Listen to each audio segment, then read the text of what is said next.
A mudança climática, somada com a ação humana, né, o Pantanal ele depende diretamente da água que vem do Cerrado e do sul da Amazônia. A água que chega ao bioma, ela não nasce na planície, ela nasce fora. Então, primeiro que a gente tem esse cenário de degradação grande, né, no Cerrado, na borda sul da Amazônia, isso diminui a quantidade dos rios voadores, que abastecem, essa região do Cerrado. A própria região do Cerrado ali que está degradada, né? Vários corpos hídricos, né? Nascentes, as próprias APPs, né? As áreas de proteção permanente que protegem esses cursos d'água, elas estão sendo degradadas. Então, diminui a carga hídrica que desce para o Pantanal e aumenta a quantidade de areia. Então, está descendo menos água e mais sedimentos. Então, isso é um fator crônico que está acontecendo no Pantanal há anos.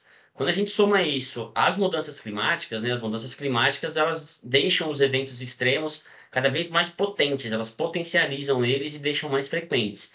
Então, a gente somando essa ação humana crônica com as mudanças climáticas que intensificam eventos como o El Niño, né, que foi muito forte esse ano, a chuva que era para ter caído na região centro-oeste e sudeste não caiu, ela foi concentrada toda na região sul e ao mesmo tempo faltou água, né, no centro-oeste, no Pantanal, onde era para ter chovido. E agora, com o Laninha, a tendência é que seque ainda mais. E a gente está entrando agora na fase seca do Pantanal, né, onde naturalmente seria seco. Então, são vários fatores que combinaram que o Pantanal está vivendo esse ano o ano mais seco da sua história.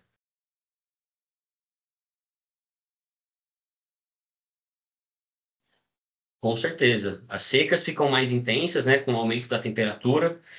Existem estudos que indicam que, enquanto o mundo, no final do século, se o mundo aquecer mais de 3 graus, em média, o Pantanal deve aquecer de 5 a 7 graus. Ou seja, a média do Pantanal vai ser muito maior do que a média global. Então é muito preocupante porque é exatamente durante essas ondas de calor que a gente tem os maiores picos de incêndios florestais. É onde a condição está muito propícia para o alastramento do fogo, né? Então, a gente diz a regra dos três, a regra dos 30, na verdade, né? Quando a umidade está abaixo de 30%, os ventos acima de 30 por hora e a temperatura acima de 30 graus. Isso tudo cria um cenário perfeito para o alaçamento dos incêndios. E o que a gente tem visto são cenários ainda piores do que esse, né? A temperatura do Pantanal ela quase sempre está acima de 30 graus. E a gente tem visto que nessas ondas de calor elas batem acima de 40, 45 graus. Então, é um cenário perfeito, literalmente, para um bioma que dependia da água, né? Que depende da água ainda para ser como é, para regular o seu fluxo. Quando você tira a água dessa equação, sobra muita biomassa exposta, uma vegetação extremamente seca, que fica muito propícia para o alaçamento do fogo.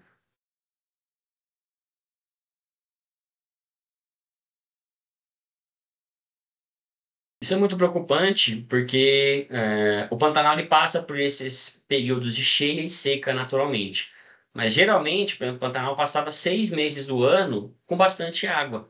O que a gente viu esse ano, o que a gente viu esse ano no relatório solto recentemente pelo Mapa Biomas, é que a superfície de água do Pantanal, aquelas regiões que passavam mais de 6 meses debaixo d'água, ela está 61% menor do que a média histórica.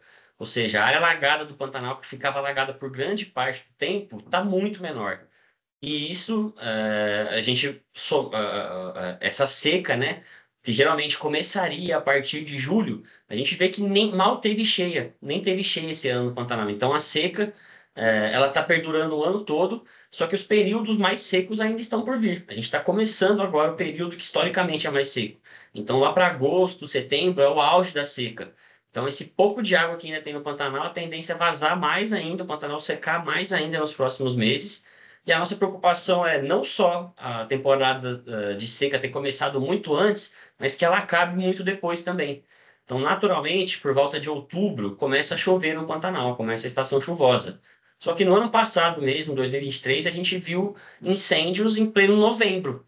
Ou seja, uma época que era para estar chovendo, era para estar com bastante água, estava seco e pegando fogo. Então, nossa preocupação esse ano é não só os incêndios começaram antes, porque a seca está muito prolongada, a seca começou muito antes esse ano, mas a nossa preocupação é que ela se prolongue para depois de setembro também. E aí os incêndios continuam uma grande preocupação praticamente o ano todo.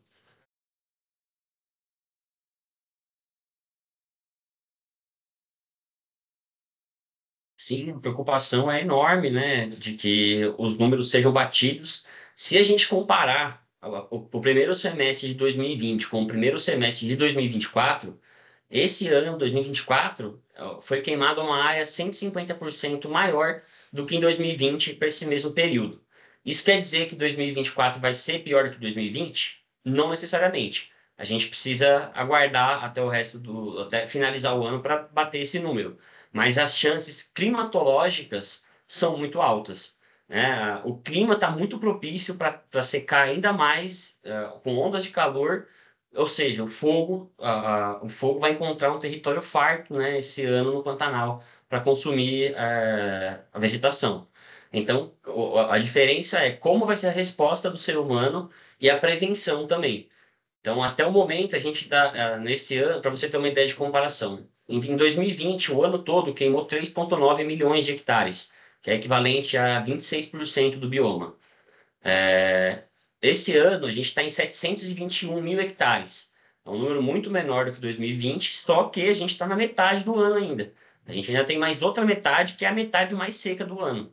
Então, a preocupação é muito grande, o estado de alerta é máximo, e a gente vai depender muito da resposta dos órgãos governamentais, né, da própria população, tomar alguma consciência e parar de colocar fogo, parar de iniciar esses focos. Então, são vários fatores juntos aí que, se a gente pegar só pelo fator climatológico, a tendência é que vai queimar muito esse ano. A probabilidade climatológica de queimar mais de 3 milhões de hectares é acima de 90%. Ou seja, tem uma chance muito grande, se a gente pensar só no clima, de queimar mais de 3 milhões de hectares.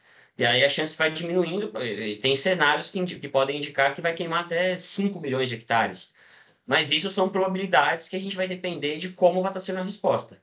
Então, mas resumindo, a preocupação é muito grande ainda para esse ano, porque é a maior seca da história do Pantanal. A gente já veio, grandes incêndios começaram antes. Então, se a gente não tomar atenção máxima e se os recursos públicos, né, não forem aplicados da maneira correta ao longo do ano todo, ao longo do resto do ano agora, né, no Pantanal, a chance da gente ter incêndios calamitosos, como a gente, do tamanho do que a gente viu em 2020, é muito grande.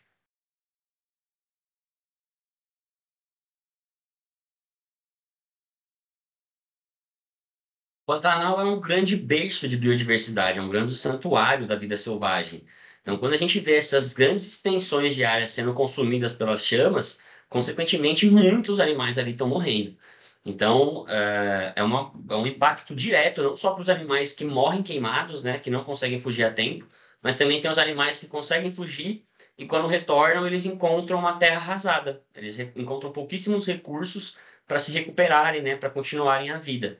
E aí eles podem migrar para outros lugares que não foram queimados, se eles conseguirem, só que lá eles vão encontrar populações que já estão estabelecidas e eles vão competir por recursos. Então é um efeito em cascata, né?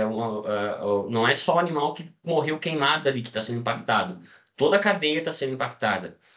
E muitas dessas espécies, por mais que elas não sejam endêmicas, né? Ou seja, que elas não ocorram só no Pantanal estão grandes concentrações delas.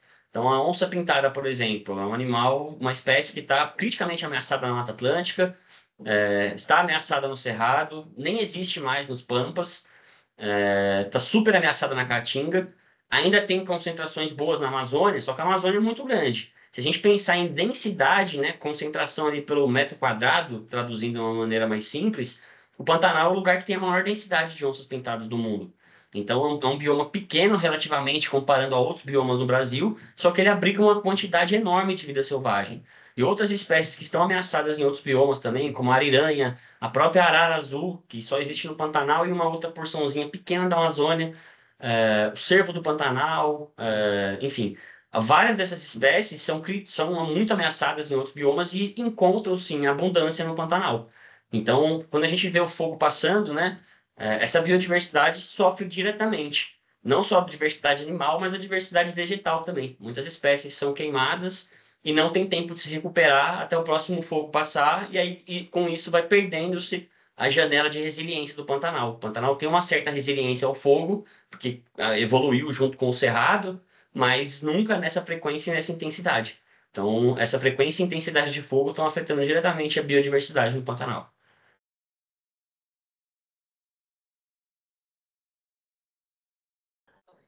Historicamente, o ser humano usa o fogo no Pantanal. Então, seja para limpar pastagens, né? É diferente da Amazônia, quando a gente fala de Pantanal e Amazônia. Quando a gente pensa em fogo na Amazônia, o pessoal vai abrir pastagem. Lá eles têm que desmatar, eles desmatam áreas, porque é uma floresta úmida, não pega fogo naturalmente, então o fogo é causado diretamente por causa do desmatamento. No Pantanal não acontece assim, o Pantanal tem campos naturais, né? Então naturalmente utiliza-se o fogo, né, para abertura de pastagem, né, para limpar uma pastagem que está suja, como os pantaneiros dizem, para comunidades queimarem o lixo, para comunidades, né, fazer coleta de mel, coleta de iscas. Então, o fogo é tradicionalmente usado por todo mundo no Pantanal. A diferença que a gente está vendo, né, é que historicamente o Pantanal sempre teve muita água. Então, esse fogo era utilizado numa época, em grande parte do ano tinha bastante água. Ele começava a espalhar um pouco ali e já encontrava uma barreira natural, algum corpo d'água grande ali, alguma vegetação bem úmida que cessava o fogo. O problema é que o Pantanal está secando nos últimos anos. Então, esse uso tradicional do fogo, né, como eu citei aqui, ele continua sendo feito, só que agora numa situação criticamente perigosa, que é uma seca extrema.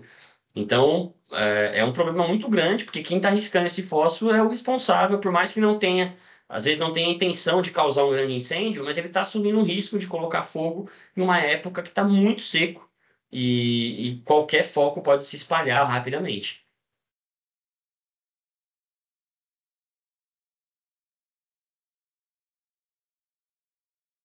Acho que um dos grandes desafios de combater fogo no Pantanal é a logística. O Pantanal é um lugar de difícil acesso, né, pouco povoado, comparado a outros biomas. E para você chegar em alguns lugares onde o fogo está pegando, leva-se muito tempo. Então, eu vou dar um exemplo de um combate que eu estava fazendo, que eu estava acompanhando, né, há 15 dias atrás.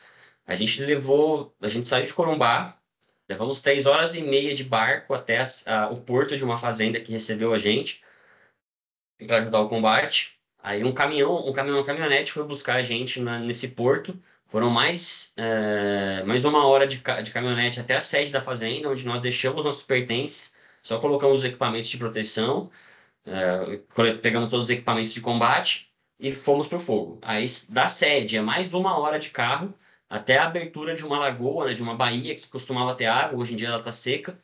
Dessa baía, a gente troca todos os equipamentos e as pessoas das caminhonetes para tratores. E aí, desses dois tratores, vão 15 pessoas, menos, não, tinha umas 10 pessoas. Vão essas pessoas todas por mais 2 horas de trator até chegar na linha do fogo. Então, esse é um exemplo. Claro que tem focos que estão na beira do rio, você acessa muito mais fácil, mas, no geral, o acesso no Pantanal é muito difícil.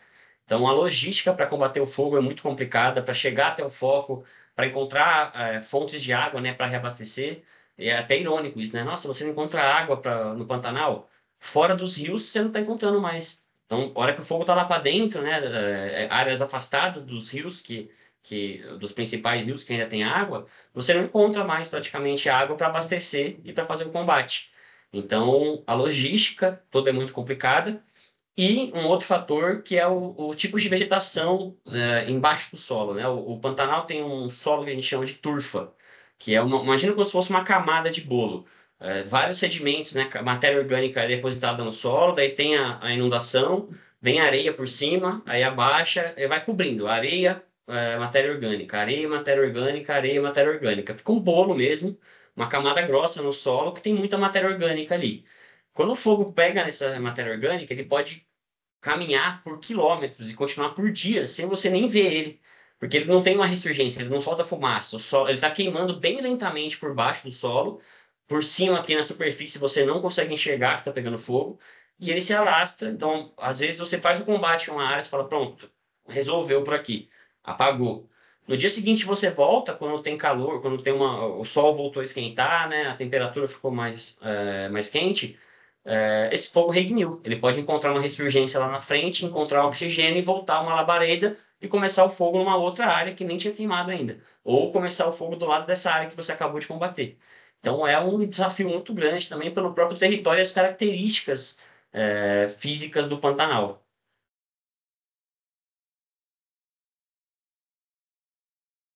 Alguns.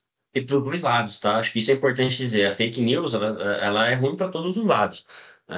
Uma delas é que, uma das que estavam rolando é que eram, os fazendeiros todos estavam colocando fogo e, enfim. E não é verdade isso. A gente viu, né, que o fogo está concentrado na região de Corumbá, principalmente. E é muito ruim também você acusar quem não está tendo culpa nisso. Isso não quer dizer que não são todos os proprietários de terra, mas a grande maioria que a gente tem conversado, eles têm apresentado uma consciência muito grande em relação a colocar fogo nessas épocas mais críticas. Então, acho que essa foi uma, né? O pessoal rapidamente já levanta e já acha um culpado rapidamente. Para encontrar esses culpados, tem que ser feita uma perícia, né? A polícia tem que ir atrás. Tem uma outra também, gente falando do outro lado também, falando que são as ONGs que colocam fogo. Então, isso, né? Que falam que quando tem fogo, as ONGs ganham mais dinheiro e que agora é hora de bolsos cheios. E essa é mais uma notícia falsa, né? Que já foi veiculada há outros anos, né? É muito perigoso quando começa um fato, todo mundo já tem uma opinião formada sobre, né? Não precisa nem entender o que está acontecendo, já sai replicando. E às vezes muita gente faz isso de má fé para se espalhar realmente, para criar-se o caos. Então, essas notícias atrapalham muito o entendimento da população como um todo do que está acontecendo. Então, é muito perigoso, né? Notícia falsa, hoje é um dos grandes males. E a gente vê que elas se espalham em qualquer situação, seja no Rio Grande do Sul, né, nos desastres que houveram lá recentemente, seja no Pantanal e nos outros que vão continuar acontecendo por aí. A situação está muito crítica, mas o fogo, o reforço, né, de governo federal e governo estadual do Mato Grosso do Sul, principalmente, eles mandaram realmente um efetivo bom para lá, e a gente está vendo que estão conseguindo melhorar a situação, estão conseguindo diminuir o avanço do fogo. Então, acho que isso é uma notícia importante colocar também para não parecerem que o negócio está completamente largado, fora de controle, enfim, a situação é muito crítica e vai ficar pior ainda, só que pelo menos a gente tem visto uma movimentação do poder público como um todo mais ágil do que a gente viu nos anos anteriores. Isso não quer dizer que está ótimo, que está perfeito, longe disso, mas é importante pontuar que não esperou se passar de 1 milhão de hectares para agir, para mandarem uma força total para lá. Já mandaram, e agora a gente espera que essa força continue lá para monitorar os próximos passos, porque qualquer novo foco pode ser grande preocupante. Ainda tem outros focos negativos que eles estão sendo combatidos e vão demorar muito tempo para ser combatidos, mas a velocidade de alastramento do fogo deu uma diminuída. Isso é isso, né? A gente tem que ganhar tempo para esperar a chuva chegar. Então, e vão ter que ficar ganhando tempo até o fim do ano. Cara, eu acho que a atenção à prevenção, né? Novamente, mais um clamor que a gente faz aqui.